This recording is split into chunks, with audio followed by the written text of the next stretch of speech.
Bismillahirrahmanirrahim. Assalamualaikum warahmatullahi wabarakatuh.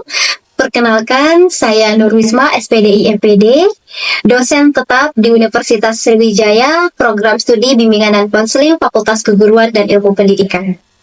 Sebagai seorang dosen, saya berkewajiban melaksanakan tridharma perguruan tinggi. Salah satunya adalah bidang pengajaran. Dalam pembelajaran, saya menerapkan salah satu teknik, yaitu DIA, yang mana terdiri dari delivery, interaction, dan assessment. Delivery di mana saya menyediakan beragam materi pembelajaran dengan menggunakan sistem informasi seperti platform LMS yang disediakan oleh Universitas Sriwijaya, yaitu learning.unsri.ac.id. Dan materi diberikan melalui buku, PowerPoint, booklet, video praktek, maupun media-media lainnya. Hal ini saya lakukan untuk membantu mahasiswa belajar secara mandiri sehingga materi yang diberikan dapat diterima baik oleh mahasiswa. Selanjutnya, interaction, yaitu kegiatan tatap muka atau interaksi yang dilakukan oleh dosen dengan mahasiswa untuk membahas materi di dalam kelas guna mencapai capaian pembelajaran dengan metode seperti tanya jawab, ceramah, diskusi, dan juga kolaborasi dalam membahas topik mata kuliah. Selanjutnya, asesmen, yaitu memberikan tugas terstruktur yang direncanakan. Misalnya, membahas suatu artikel, kuis, atau menganalisis kasus, atau tanya jawab. Hal ini dilakukan guna mengukur kemampuan mahasiswa dalam menerima materi pembelajaran secara objektif. Selanjutnya, pada kesempatan kali ini, saya akan memaparkan salah satu mata kuliah yang saya ampu, yaitu konsep dasar bimbingan kelompok. Mata kuliah ini merupakan mata kuliah wajib yang harus diambil oleh mahasiswa bimbingan konseling dengan bobot SKS 2 SKS dan diberikan di semester 4. Pelaksanaan perkuliahan ini dilaksanakan sebanyak 16 kali pertemuan, diantaranya 14 kali pertemuan tatap muka, dan selanjutnya 2 kali digunakan untuk ujian tengah semester dan juga ujian akhir semester. Adapun perkuliahan ini dilaksanakan secara blended learning. Di antaranya pembagiannya 70% untuk luring dan 30% secara daring, yang bisa dilaksanakan melalui e-learning yang disediakan oleh Universitas Sriwijaya atau aplikasi seperti Zoom Meeting, Google Meet, ataupun aplikasi lainnya. Selanjutnya saya akan menjelaskan deskripsi mata kuliah konsep dasar bimbingan kelompok. Mata kuliah ini merupakan mata kuliah yang mengkaji secara mendalam tentang konsep, prinsip, dan juga teknik pelaksanaan, serta cara mengatasi hambatan dalam melaksanakan layanan bimbingan kelompok dalam konteks layanan bimbingan konseling tentunya, baik di sekolah maupun di luar sekolah. Pada mata kuliah ini, mahasiswa akan dibekali pemahaman yang mendalam dan menyeluruh tentang konsep teoritis pelaksanaan layanan bimbingan kelompok dengan cara mempelajari teori-teori dasar dinamika kelompok, tahapan perkembangan kelompok, serta keterampilan dasar seperti teknik dan juga strategi yang diperlukan untuk memfasilitasi proses bimbingan kelompok secara efektif. Pada mata kuliah ini juga mendorong mahasiswa untuk dapat mengembangkan kemampuan praktis merancang, melaksanakan, dan juga mengevaluasi layanan bimbingan kelompok untuk membantu perkembangan pribadi, sosial, belajar, dan juga karir peserta didik sesuai dengan karakteristik serta kondisi lingkungan sosial budaya peserta didik yang akan dibantu. Oke, baik, secara rinci dalam mata kuliah ini, konsep dasar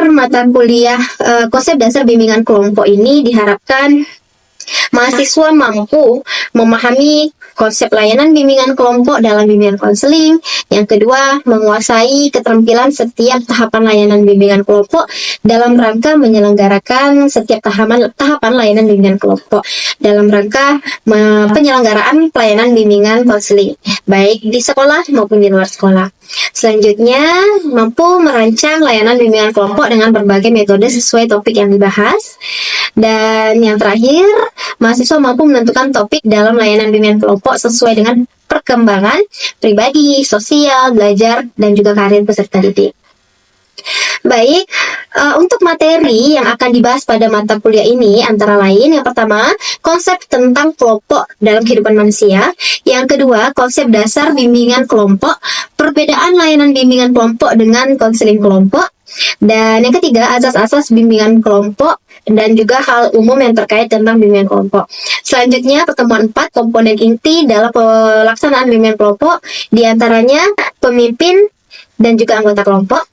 Pertemuan selanjutnya yaitu membahas topik atau materi serta sumber penunjang dalam layanan bimbingan kelompok. Selanjutnya, pertemuan ke-6 akan membahas aspek teknis operasional, strategi, dan pendekatan layanan dalam bimbingan kelompok. Pertemuan 7, tahapan pembentukan dan tahapan peralihan. Dan pertemuan 8 berikutnya akan membahas atau melanjutkan tahapan, yaitu tahapan pembentukan, tahapan kegiatan ataupun tahapan penyimpulan. Dan pertemuan 9 yaitu tahapan pengakhiran dalam layanan bimbingan kelompok. Selanjutnya pertemuan 10 yaitu keterampilan dasar konselor atau pemimpin kelompok. Pertemuan ke-11 memasuki materi tentang masalah-masalah atau hambatan dalam bimbingan kelompok dan cara mengatasinya. Pertemuan ke-12 yaitu pengelolaan layanan bimbingan kelompok. Dan pertemuan 13 akan mendampingi mahasiswa membuat laporan hasil observasi pelaksanaan layanan bimbingan kelompok di sekolah sebagai tugas proyek yang diharapkan tentunya dapat dicapai di akhir perkuliahan. Selanjutnya, evaluasi dalam perkuliahan ini. Saya melaksanakan 2 evaluasi, yaitu evaluasi proses dan evaluasi hasil. Di mana untuk evaluasi proses ini terkait dengan keaktifan mahasiswa, pemahaman mahasiswa, dan juga hasil diskusi mahasiswa terhadap materi yang dibahas di setiap pertemuan. Selanjutnya, evaluasi hasil.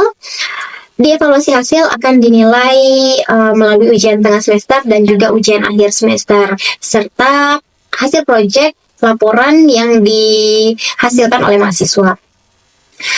Berikutnya, untuk mendukung perkuliahan pada mata kuliah ini, saya menggunakan berbagai literatur, seperti jurnal pendidikan, yang berhubungan dengan bimbingan konseling, khususnya pada layanan bimbingan kelompok, buku referensi, dan juga buku ajar mengenai kajian teoritis pelaksanaan bimbingan kelompok yang telah ber-ISBN, yang mana buku ini dikembangkan oleh saya sendiri bersama rekan dosen bimbingan dan konseling Fakultas Keguruan dan Ilmu Pendidikan Universitas Sriwijaya. Selanjutnya, saya akan menampilkan proses pembelajaran yang saya lakukan di kelas dengan cara micro-teaching secara luring pada mata kuliah konsep dasar bimbingan kelompok. Selamat menyaksikan. Assalamualaikum warahmatullahi wabarakatuh. Waalaikumsalam warahmatullahi wabarakatuh. Selamat pagi semuanya. Pagi, Ibu. Bagaimana kabarnya hari ini? Alhamdulillah baik, Ibu. Oke, luar biasa ya. Alhamdulillah, puji syukur kehadiran Allah Subhanahu wa taala yang telah memberikan kita kesempatan untuk kembali berkumpul di kelas ini dalam rangka melanjutkan perkuliahan kita di mata kuliah konsep dasar bimbingan kelompok. Oke. Ya, baik. Apakah hari ini teman-teman sudah mengisi daftar hadir di LMS? Sudah, Ibu. Oke, sudah. Ada yang tidak hadir?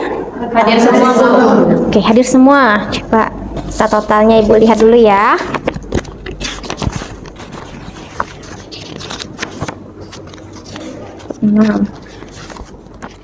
Oke. Oke, teman-teman semua, minggu lalu kita sudah melaksanakan UTS ya, ujian tengah semester. Nah, namun minggu sebelumnya, pada pertemuan sebelumnya, masih ingat nggak topik kita sampai di mana? Masih, Bu. Oke, yang ingat coba angkat tangan. Siapa? Oke, silakan Nabila. Minggu lalu itu kita membahas tentang aspek teknis operasional layanan.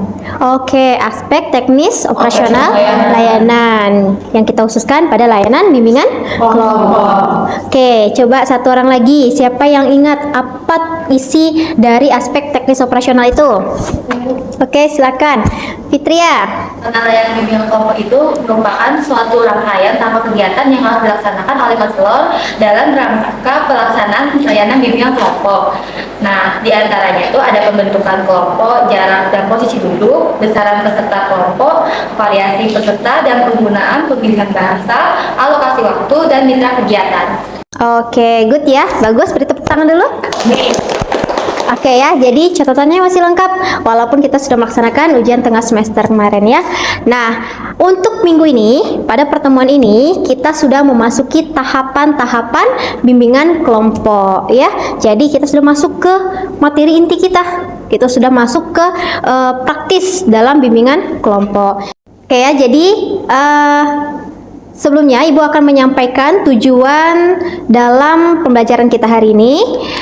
Oke, silakan teman-teman lihat di layar. Yang pertama, diharapkan pembelajaran kita ini menghasilkan mahasiswa mampu menjelaskan konsep, tujuan, dan proses pelaksanaan tahap pembentukan atau forming dalam layanan bimbingan kelompok. Selanjutnya, mahasiswa mampu menjelaskan tahapan peralihan dalam kegiatan bimbingan kelompok. Tahapan peralihan ini bisa dikatakan juga tahapan transisi ya. Lanjut yang ketiga, mahasiswa mampu mengidentifikasi peran konselor atau pemimpin kelompok dan dinamika kelompok pada masing-masing tahapan. Selanjutnya, kita masuk ke materi. Nah, apa itu tahapan bimbingan kelompok? Atau apa saja ya tahapan bimbingan kelompok? Siapa yang tahu atau yang sudah baca e-book yang sudah Ibu upload di learning? Tahapan bimbingan kelompok apa saja ya? Oke, silakan. Tahapan bimbingan kelompok itu ada 4 Ibu. Pertama itu ada pembentukan, peralihan, kegiatan, sama pengakhiran. Oke, ada 4. Coba kita lihat. Atau ada yang mau nambahkan? Sama Bu. Sama. Oke, sependapat ya. Coba kita lihat, benar nggak ya? Ya, kalau menurut Prof. Prayitno tahun 1995, tahapan-tahapan pelaksanaan bimbingan kelompok ada 4. Ada pembentukan, ada peralihan, ada kegiatan, dan juga ada pengakhiran. Namun, ada beberapa ahli juga yang memecah di tahap pengakhiran. Jadi ada 5 tahapan. Ada pembentukan, peralihan, kegiatan, penyimpulan, dan pengakhiran. Oke, jadi boleh kita menggunakan ini, boleh juga menggunakan pendapat ahli yang lain. Jadi silahkan. Namun sama saja sebenarnya karena di tahap penyimpulan, kalau di sini tahap penyimpulan itu masuk ke dalam tahap kegiatan. Jadi boleh saja. Karena poin-poin yang harus dilakukan itu ada di dalam tahapan-tahapan ini, gitu ya. Oke, kita lanjut. Hari ini, nah ini kan tahapannya ada 4. Tapi hari ini sesuai di RPS kita bahwa ada 2 tahapan yang harus kita bahas, yaitu tahapan pembentukan dan tahapan peralihan. Oke, jadi kita batasi hari ini pembahasan kita 2 tahapan ya. Nah, pertama tahapan pembentukan. Di tahapan pembentukan ini teman-teman bisa lihat bahwa tahapan ini adalah tahapan pengenalan ya. Jadi di sini anggota dan juga pemimpin kelompok itu akan saling berkenalan gitu.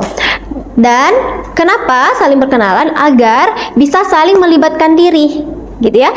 Jadi bahwa di tahap pelibatan atau tahap pembentukan ini ada tahap pelibatan diri atau tahap memasukkan diri ke dalam kehidupan suatu kelompok ya, seperti pembahasan kita sebelumnya bahwa bimbingan kelompok ini perkumpulan beberapa orang untuk membahas topik gitu ya.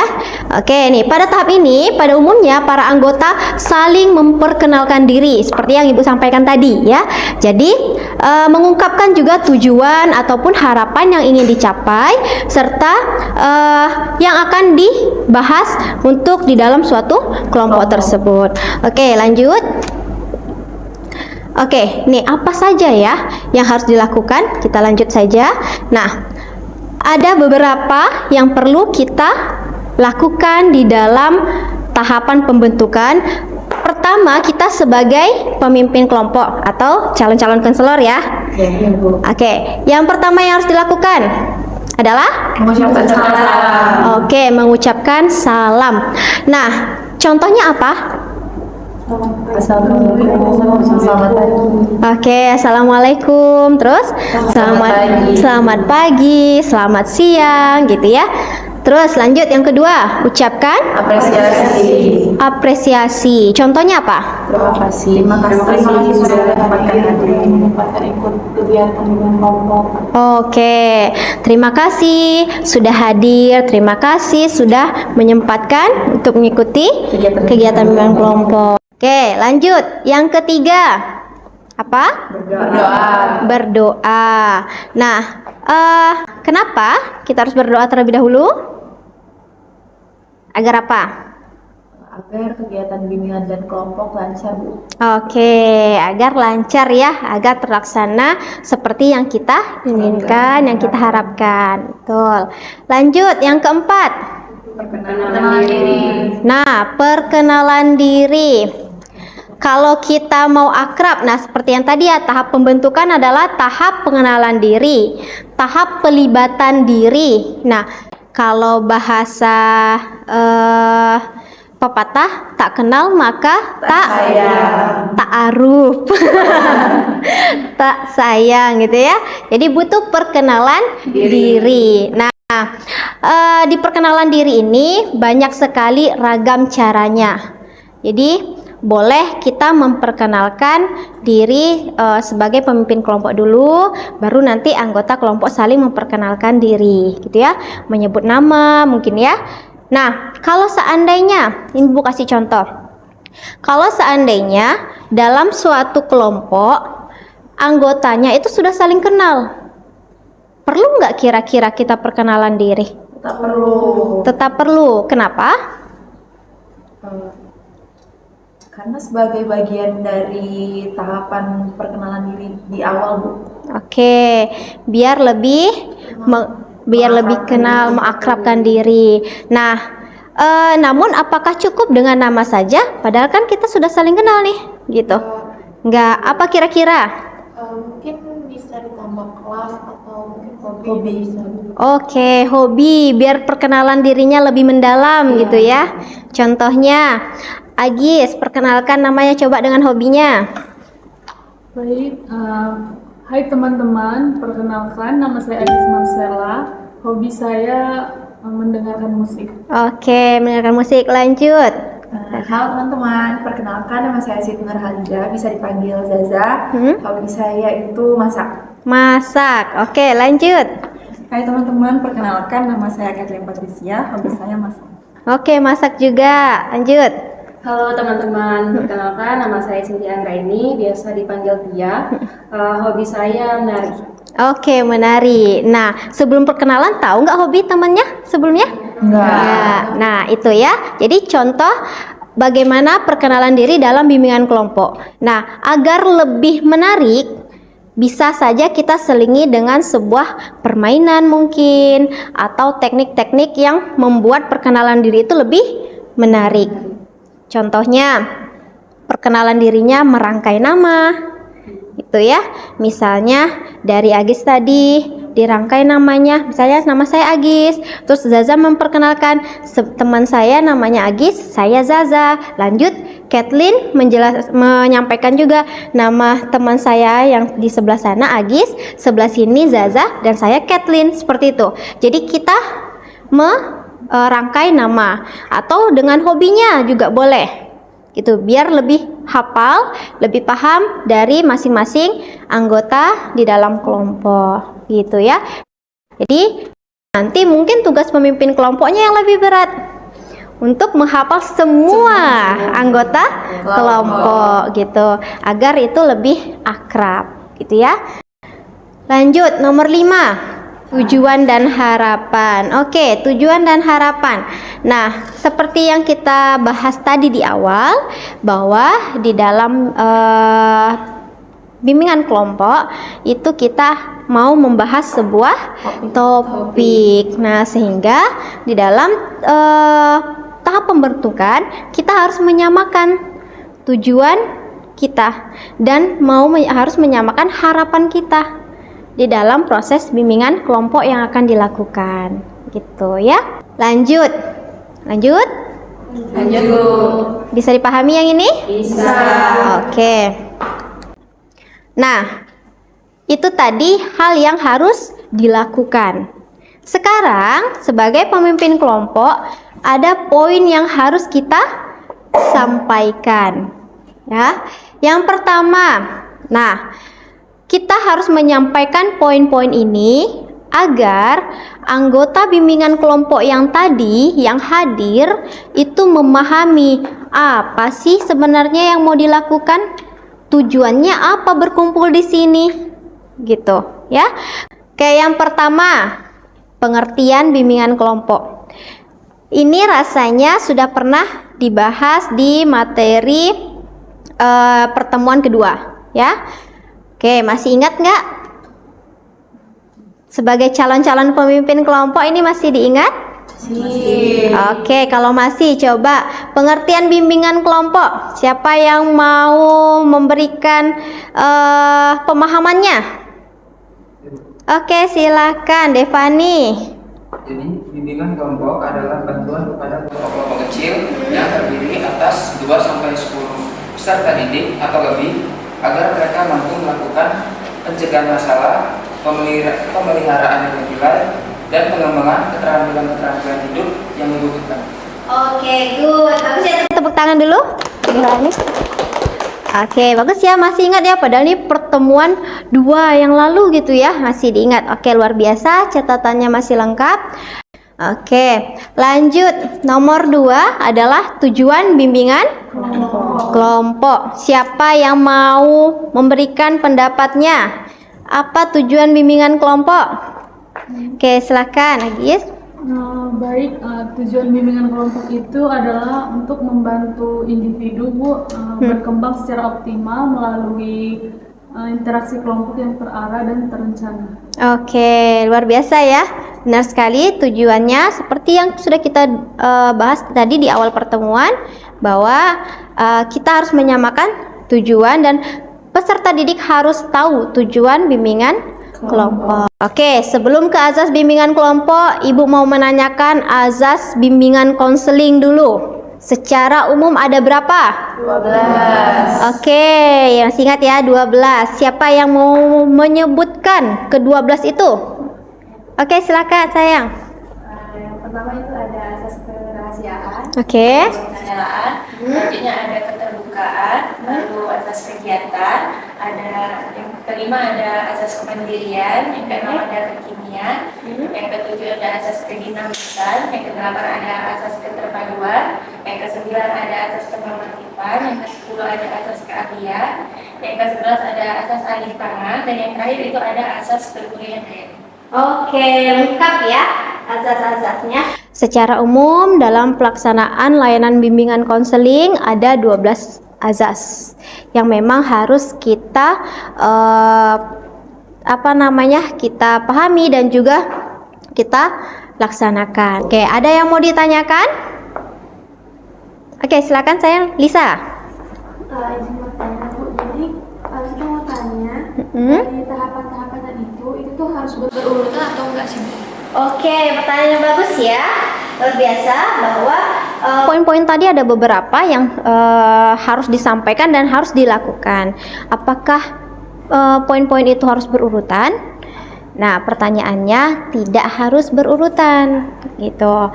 Senyamannya atau melihat kondisi situasi di saat pelaksanaan BKP. Oke? Oke, pertanyaan yang bagus ya. Lanjut? Lanjut. Oke. Lanjut tahap peralihan. Nah, tahap peralihan ini adalah jembatan. Kenapa jembatan? Karena tahap peralihan merupakan tahapan pengantar antara tahapan pertama dengan ketiga. Jadi ada jembatan. Tahapan ketiga tadi apa? Kegiatan. Nah, jadi menjembatani tahapan pembentukan dengan tahapan kegiatan.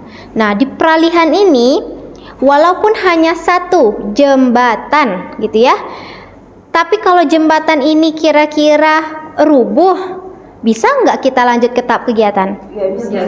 Tidak ya. Nah, jadi walaupun hanya jembatan, ini sangat penting karena dia penghubung. Ibu akan meminta teman-teman untuk lanjut ke ruang kolaborasi. Seperti biasa, kita bentuk kelompok terdiri dari 3 atau 4. Karena kita sini ada 16 ya, kita bagi 4, jadi totalnya ada 4 kelompok.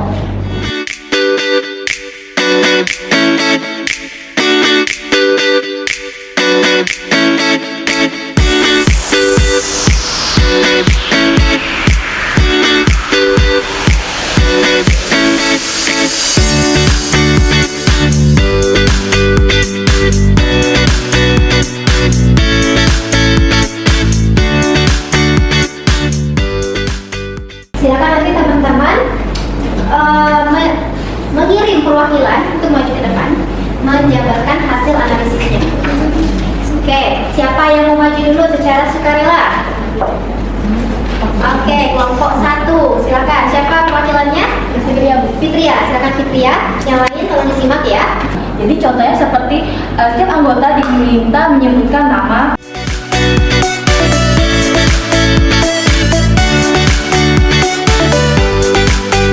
Kita pembentukan ke diskusi inti yang masih kaku. Cukup.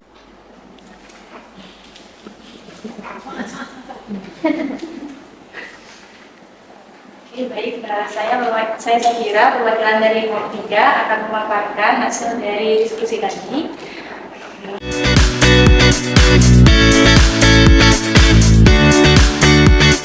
Kelompok pada saat itu. Oke. Sudah kami amati tadi, kelebihan yang dapat kami simpulkan di sini adalah pemimpin tahapan selanjutnya yang akan memberatkan. Oke. Selanjutnya, karena topik kita hari ini sudah selesai, Ibu mau teman-teman di sini perwakilan menyimpulkan materi kita hari ini. Gitu. Ayo, siapa yang mau memberikan pendapatnya? Jadi pada pagi hari ini kita semua membahas tentang bimbingan kelompok, di mana di bimbingan kelompok itu terdapat tahapan-tahapannya, ada tahapan pembentukan, terus tahapan peralihan, tahapan kegiatan dan juga pengakhiran.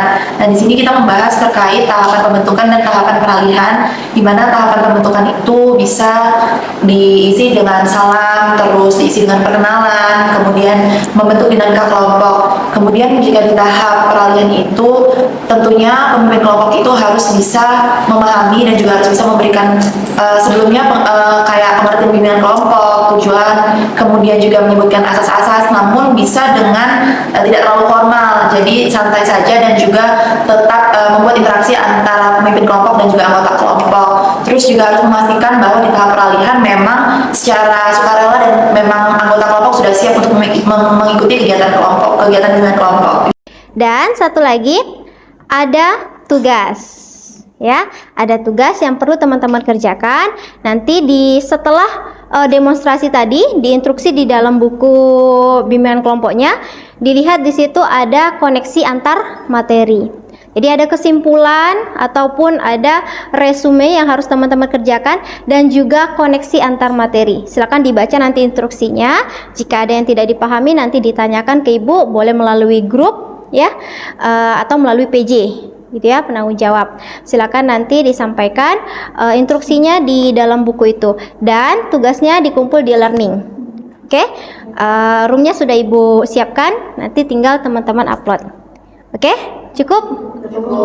Oke, sebelum tutup Ibu ada pantun. Oke, pantunnya. Kalau ada sumur di ladang, bolehlah kita menyikat gigi. Kalau ada umur yang panjang, boleh minggu depan Ibu masuk lagi? Oke, cukup sekian. Wabillahi taufiq wal hidayah. Wassalamualaikum warahmatullahi wabarakatuh. Waalaikumsalam warahmatullahi wabarakatuh.